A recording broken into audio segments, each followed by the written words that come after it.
magandang araw po sa inyong lahat. Ako nga po pala si Ma'am si Jam, trabahong abroad. Kung kayo po ay bago pa lang sa aking channel, huwag niyo pong kalimutan mag-subscribe, like, and share. At huwag po kayo mag-skip ng kahit na ano man po sa aking vlog para po wala po kayong makaligtaan ng mga information regarding po sa aking mga vlog or mga video dito po sa mga job hiring sa abroad. So, ang pag-uusapan po natin ay ang Cyprus po ulit ngayong araw.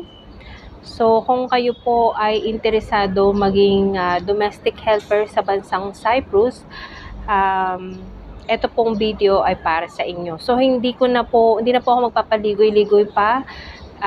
Tuloy-tuloy na lang po yung ating vlog para po mas lalo nyo pong maunawaan yung ating vlog ngayon. Marami po kasi nagtatanong sa akin ano daw pong mga agency, etc.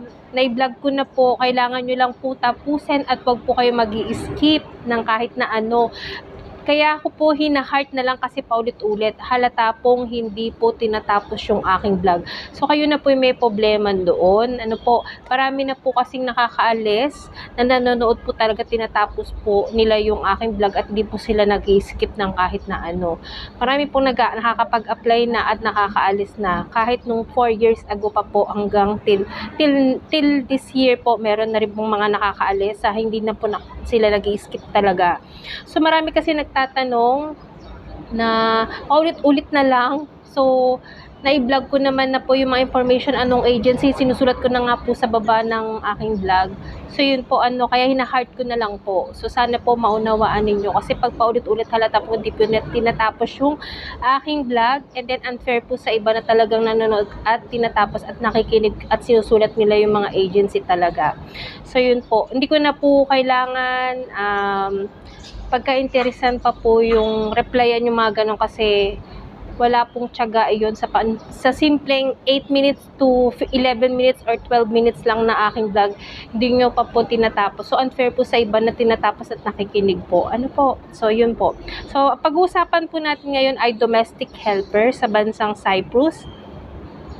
Ang job description po bilang isang helper, domestic helper sa bansang Cyprus, applicant must know how kung paano daw po magluto at maglinis ng bahay.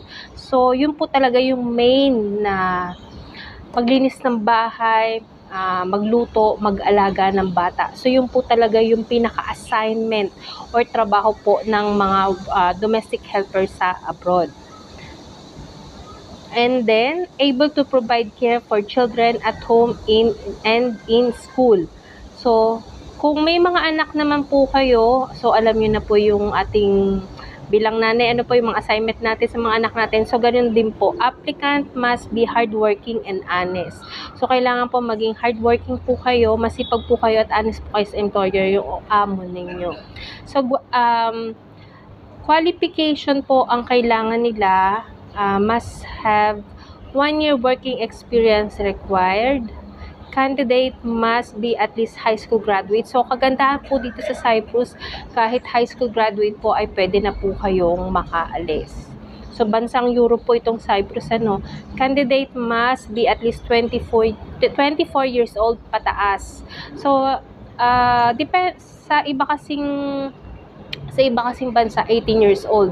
So, dito kasi may requirements sila, kailangan nila ng 24 years old pataas yung kanilang hinahanap, with or without experience in working abroad. So, kagandahan po nito kasi normally talaga sa mga bansang Europe, ang hinahanap po talaga nila is ex-abroad na. Katulad po ng Turkey, hinahanap nila ex-abroad. So, dito po, ang hinahanap nila, kahit walang experience o may experience kayo sa abroad, okay lang. So, maganda po ito sa mga first-timer, sa mga nag-iipon para mag-cross country or lumipat sa iba, para starting po ito para sa mga first-timer na hindi po makapag-apply sa bansang Turkey. Kasi ang bansang Turkey talaga malaki ang sahod compare po dito sa bansang Cyprus, Malaysia, Middle East, Hong Kong. Ang kagandahan din po sa Turkey ay 24 hours ang day off. So, pasensya na po kung yung ating video ay medyo mauga kasi wala akong stand. So, kamay ko lang po yung ginagamit ko, pang pindot, pang ano, kaya nahirapan po talaga ako. So, pasensya na po yung ating ano. Pero alam ko naman po na naririnig nyo po yung aking vlog. So, ayun po. Tapos, can speak and understand English kasi nga po, Europe, so English po. Pero ang alam ko kasi dito sa Cyprus, may iba pa po silang lengguwahe parang Greece ata. So, mas mainam din po kung nakakaintindi po kayo ng English or nakapagsalita, mas mainam po, no?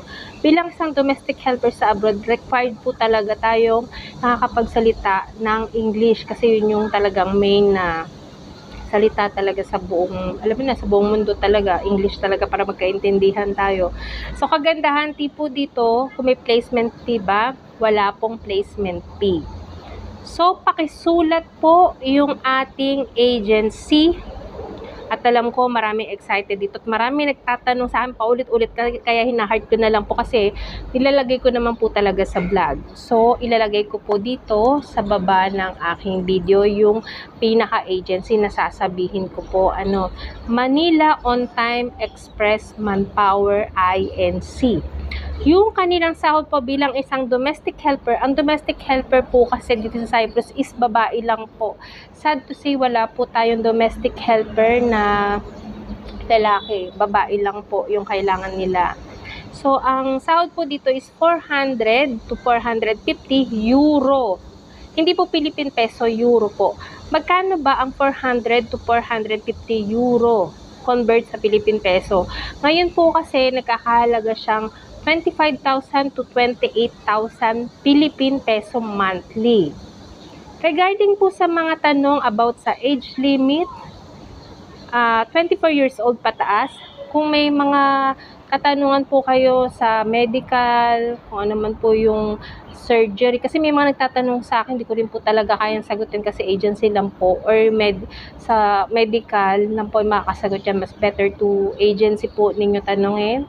Sa age limit, sa mga working experience, sa day off, sa lahat pa po ng inyong pwedeng yung tanungin, maaari po kayong pumunta mismo sa agency.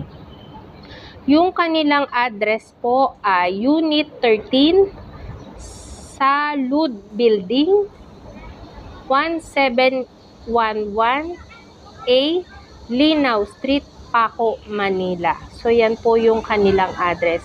So, ulitin ko po, Unit 13, Salud Building, 1711A, Linaw Street, Paco, Manila.